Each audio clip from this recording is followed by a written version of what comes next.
আমরা মজলুম আপনারাই বলেছেন, আমরা এখানে বলিনি। এদেশের সম্ভবত সকল মানুষই এটা অনুভব করে। এটি আমাদের পরম পাওনা। আপনাদের এই অনুভূতিটাই আমাদের পরম পাওনা।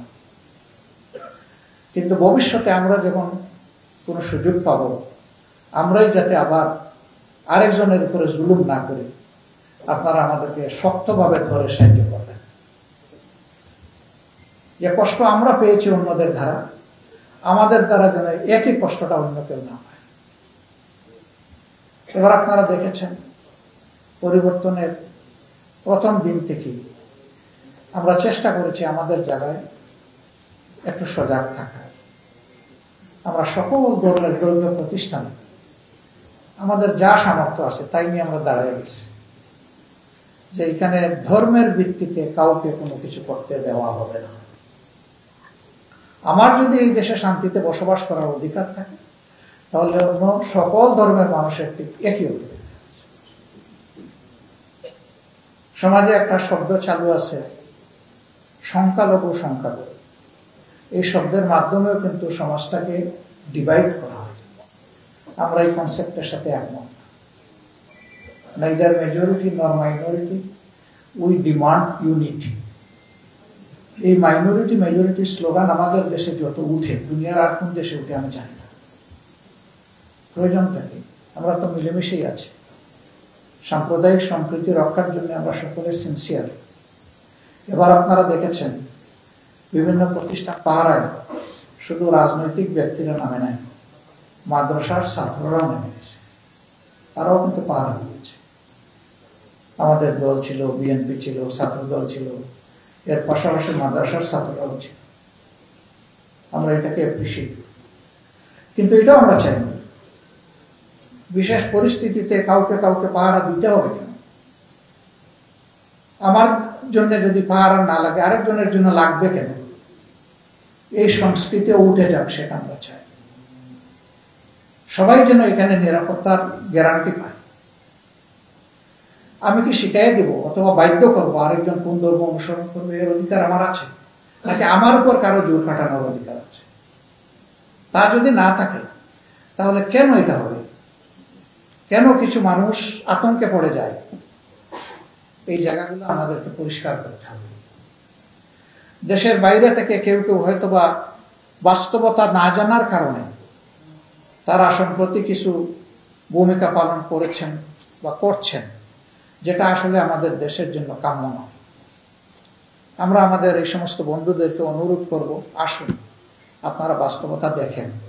দেখার পরে যদি এই জাতির প্রতি আপনাদের যৌক্তিক কোনো সমালোচনা অথবা দৃষ্টি আকর্ষণীয় থাকে, নির্দ্বিধায় করুন। আমরা জাতি হিসাবে কথা দিচ্ছি, জাতির একটা অংশ হিসাবে কথা দিচ্ছি যে আপনাদের পরামর্শের, পর্যালোচনার, সমালোচনার আমরা সর্বোচ্চ মূল্য দেওয়ার চেষ্টা করি।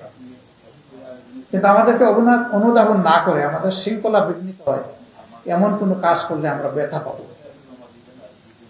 আমরা বিশ্বের সকল দেশের সাথে, শান্তিকামী দেশের সাথে, গণতান্ত্রিক দেশের সাথে আমরা শান্তিপূর্ণ, মর্যাদাপূর্ণ সহাবস্থান চাই।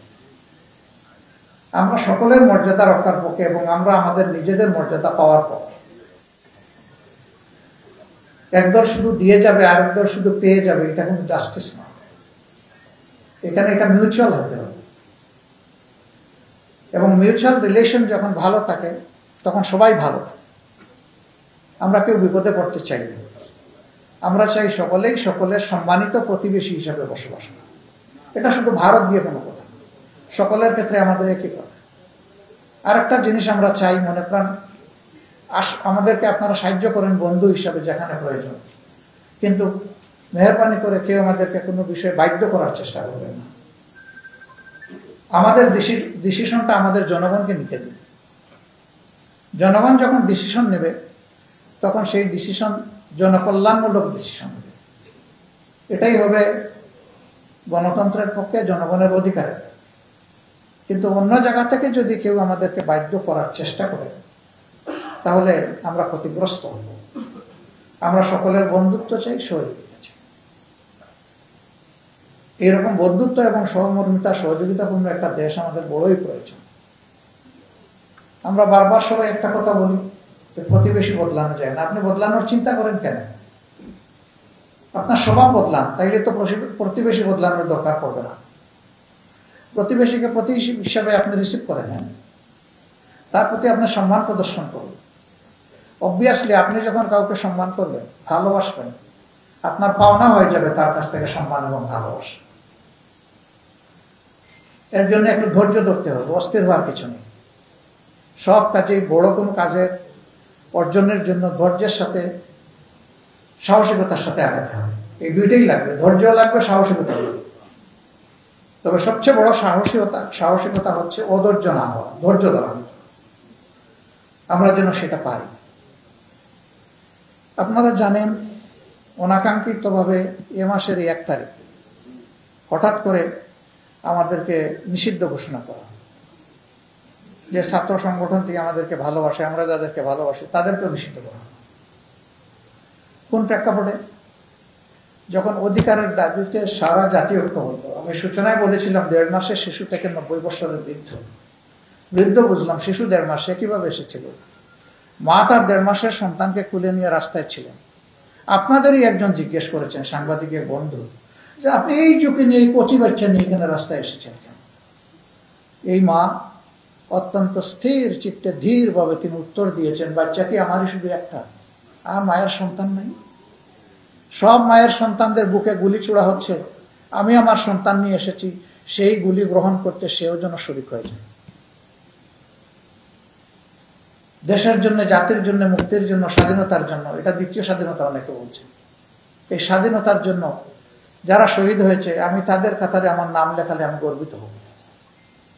সেই বাবাই সঠিক বাবা, যেই বাবা তার সন্তানের উন্নতি তার চেয়ে বেশি চায়, যে আমি সমাজের যে জায়গায় এসেছি আমার সন্তানটা আরো উঁচু জায়গায় চলে যায়। এরা আমাদের সন্তান। সন্তানদেরকে গাইড করা, ভালোবাসা এবং অ্যাসিস্ট করা আমাদের দায়িত্ব। অনুরূপভাবে তারা যদি কোনো দেখি আমরা যে তার পথ হারিয়ে ফেলছে, আমার সন্তানটাকে শক্ত হাতে ধরে পথে তুলে দেওয়া, এটাও আমাদের দায়িত্ব। অতএব এখানে চেক অ্যান্ড ব্যালেন্স রেখে আমরা যদি সমাজটাকে গড়ে তুলি নবীন প্রবীণের সমন্বয়, আলহামদুলিল্লাহ দেশ পথ হারাবে।